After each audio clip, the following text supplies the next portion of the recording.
Telugu capital భక్తి TV వీక్షిస్తున్న ప్రేక్షకులందరికీ కూడా నా ఆశీస్సులు. శ్రీమాత్రే నమః. శ్రీ గురుభ్యో నమః. శ్రీమాత్రే నమః. మాణిక్య మకుటాకార జానుద్వయ విరాజిత అనే నామం గురించి తెలుసుకుంటున్నాం కదా. అవునండి. అందులో కొంత భాగం తెలుసుకున్నాము.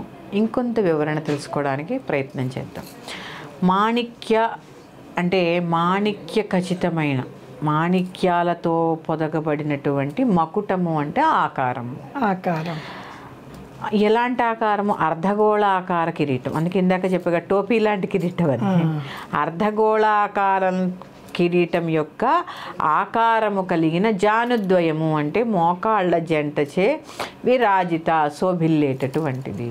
అవును, మోకాళ్ళు కూడా గుండ్రంగానే ఉంటాయి కదా, అంటే అర్ధగోళాకారం ఉన్నాయి అని చెప్పిన. అంటే కేవలం గోపురం వలె ఎత్తుగా కాక అర్ధగోళాకారంలో నిర్మితమైన మాణిక్య ఖచ్చిత కిరీటాల జంట వలె అమ్మ యొక్క జానుద్వయములు రెండూ విరాజిల్లుతున్నవి అని ఇక్కడ అర్థము.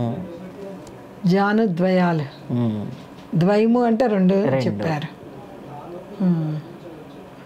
ఇక తర్వాతది వచ్చేసి ఇందులో విశేషంగా చెప్పాను, గురుపాదుకల గురించే ఊరుద్వయం దగ్గర నుంచి చెప్తున్నారు మనకి. అవునండి. ఈ నామములు రహస్యభావం ఏమి ఉంది అంటే, గురుముఖమై ఈ రహస్యమును తెలుసుకున్నవాడు జీవన్ముక్తుడవుతాడట. జీవన్ముక్తి ఏకంగా ఈ గురుపాదుకల యొక్క రహస్యాన్ని తెలుసుకున్నవాడు జీవన్ముక్తుడవుతాడు. అలాగే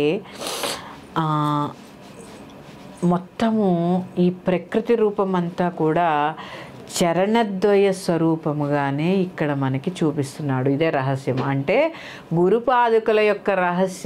గురుపాదుల యొక్క రూపంలోనే ఈ ప్రకృతి అంతా ఉంది అని చెప్పి ఇక్కడ చెప్పడం జరుగుతుంది. అందుకనే శరణు కోరాలి అంట.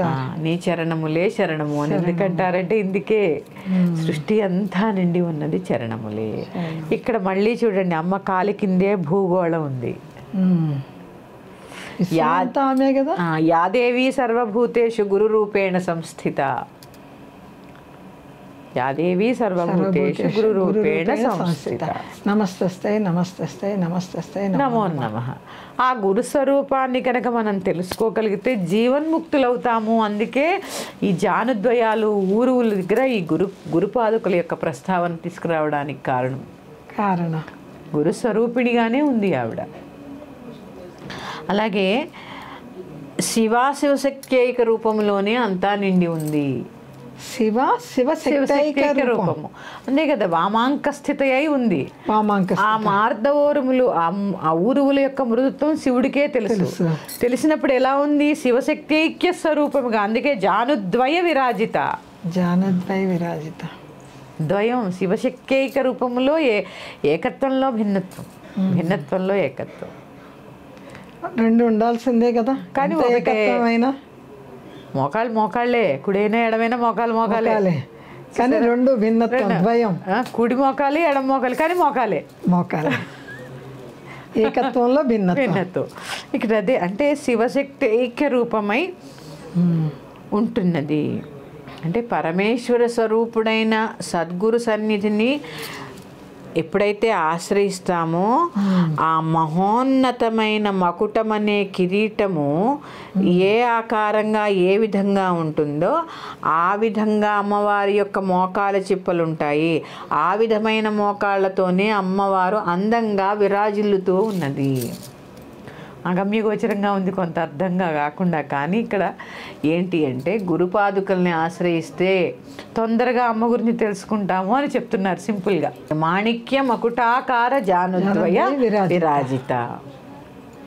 ఇది మరొక్క నామంతో మళ్ళీ మీ ముందుకు వస్తాను. శ్రీమాత్రే నమః. స్వస్తి.